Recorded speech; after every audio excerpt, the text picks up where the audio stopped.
നമ്മുടെ കർത്താവിൻ്റെ പീഡാനുഭവങ്ങളെയും ക്രൂശമരണത്തെയും ധ്യാനിക്കുന്ന വലിയ നോമ്പിലെ സ്മൈൽ ധ്യാന പരമ്പര ശ്രവിക്കുന്ന ഏവർക്കും സ്നേഹവന്ദനം.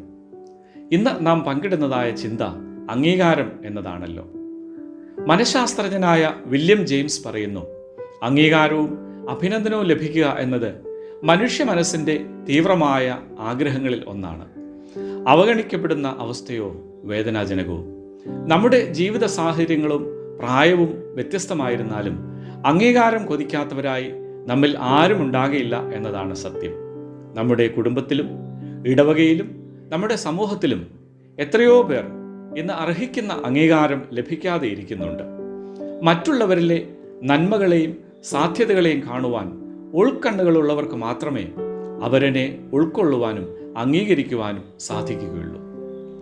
അവഗണിക്കപ്പെട്ടവരുടെയും അശരണരുടെയും അമ്മയായ മദർ തെരേസ പറയുന്നത് ഇപ്രകാരമാണ്: ഇന്നത്തെ സമൂഹത്തിലെ ഏറ്റവും മാരകമായ രോഗങ്ങൾ കുഷ്ഠമോ ക്ഷയരോഗമോ ക്യാൻസറോ ഒന്നുമല്ല, ആരാലും അംഗീകരിക്കപ്പെടാതെയും സ്നേഹിക്കപ്പെടാതെയും ഇരിക്കുക എന്നതാണ്. സ്വാർത്ഥതയുടെയും തിരക്കിൻ്റെയും ഈ ലോകത്തിൽ മനുഷ്യർ ഇന്ന് പുഞ്ചിരിക്കുവാൻ മറന്നുപോയിരിക്കുന്നു. അവരെൻ്റെ കണ്ണുകളിൽ നോക്കി ആർദ്രതയോടെ ഒന്ന് പുഞ്ചിരിക്കുവാൻ, ഒരു മനുഷ്യനായി അംഗീകരിക്കുവാൻ, വേദനയിൽ ഒന്ന് ചേർത്ത് നിർത്തുവാൻ, ആവശ്യങ്ങളിൽ ഒരു സഹായഹസ്തം നീട്ടുവാൻ, പരസ്പരം ആശ്വസിപ്പിക്കുവാൻ, ധൈര്യപ്പെടുത്തുവാൻ നമുക്ക് ഇടയാകുന്നുണ്ടോ? ഈ നോമ്പ് ദിനങ്ങളിൽ നാം ധ്യാനിക്കുന്ന സുവിശേഷ വേദഭാഗങ്ങൾ എല്ലാം തന്നെ അരികെ വരുന്ന ഏവരെയും അവരുടെ അവസ്ഥകൾ നോക്കാതെ അംഗീകരിക്കുന്നവനും അവരുടെ വിശ്വാസത്തെ ആദരിക്കുന്നവനും സൗഖ്യം നൽകി അനുഗ്രഹിക്കുന്നവനുമായ യേശു കർത്താവിനെ പറ്റി ആണല്ലോ.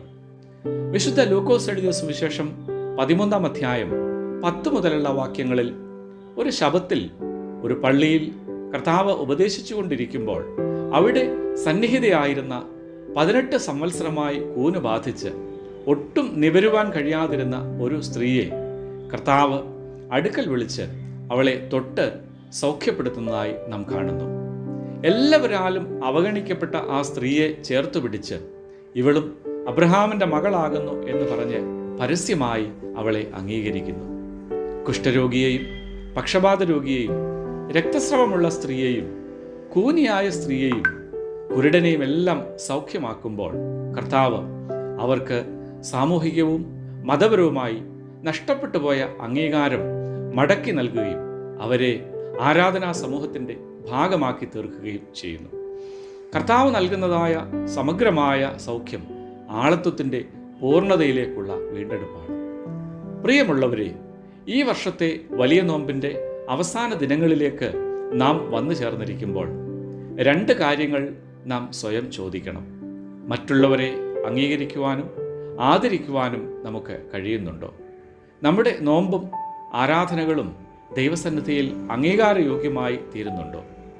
ഈ നോമ്പ് നാളുകളിൽ ആരാലും അംഗീകരിക്കപ്പെടാത്തവരിലേക്കും അരികുവൽക്കരിക്കപ്പെട്ടവരിലേക്കും എത്തിച്ചേരുവാനും അവരിൽ ഒരാളെയെങ്കിലും ചേർത്ത് പിടിക്കുവാനും നമുക്ക് കഴിയുന്നുണ്ടോ? എങ്കിൽ മാത്രമേ നമ്മുടെ നോമ്പും ആരാധനയും ദൈവസന്നിധിയിൽ അംഗീകാരയോഗ്യമായി തീരുകയുള്ളൂ. വിശുദ്ധ മത്തായിയുടെ സുവിശേഷം 25-ാം അധ്യായത്തിൽ പറയുന്നത് പോലെ, എൻ്റെ ഈ ഏറ്റവും ചെറിയ സഹോദരന്മാരിൽ ഒരുത്തന് നിങ്ങൾ ചെയ്തെടുത്തോളമെല്ലാം എനിക്കാകുന്നു ചെയ്തത് എന്നുള്ള കർത്താവിൻ്റെ അംഗീകാര ശബ്ദം കേൾക്കുവാൻ ഈ നോമ്പ് നമുക്ക് മുഖാന്തരമായി തീരട്ടെ. അതിനായി ദൈവം നമ്മെ ഏവരെയും സഹായിക്കുകയും അനുഗ്രഹിക്കുകയും ചെയ്യുമാറാകട്ടെ. ആമേൻ.